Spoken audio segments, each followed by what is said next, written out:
L'holacratie consiste à distribuer les autorités dans une organisation au niveau où se fait le travail.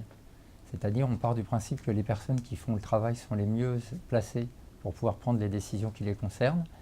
Et on distribue vraiment cette capacité à prendre des décisions dans toute l'organisation au niveau où c'est pertinent.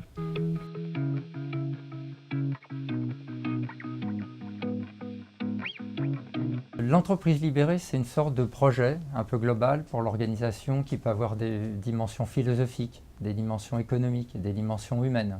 C'est une sorte de destination qu'on se donne. L'holacratie, elle ne travaille que sur l'espace du travail à faire.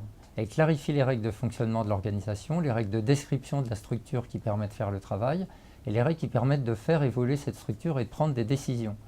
Donc si on compare l'holacratie qui travaille juste sur une partie de l'entreprise à l'entreprise libérée, l'holacratie est un peu une sorte de GPS.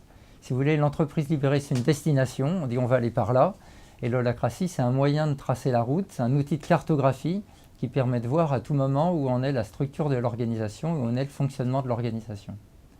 Le dernier point, c'est les méthodes agiles. Donc les méthodes agiles, historiquement, elles viennent de l'industrie du logiciel, qui consistait à faire le logiciel sur des éléments très très concrets et des éléments en construisant un logiciel de façon progressive et itérative. Et donc cette industrie du logiciel a inspiré les inventeurs de l'holacratie qui ont voulu, si vous voulez, étendre un peu l'esprit des méthodes agiles au fonctionnement global d'une organisation.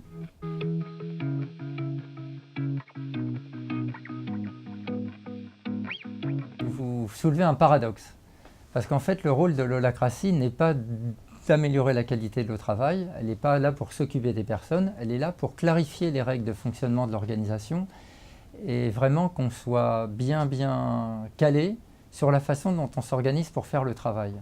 Mais il se trouve qu'il y a un bénéfice secondaire de l'holacratie qui est que plus les règles de l'organisation sont claires, moins les gens sont dans des situations floues, compliquées, plus ils ont de la clarté, plus ils se sentent en sécurité et mieux ils se sentent dans leur travail. Donc en fait, la qualité de vie au travail, c'est plutôt un bénéfice collatéral de la mise en place de l'holacratie. Mais ce n'est pas du tout son bénéfice direct et c'est important d'être très très clair là-dessus.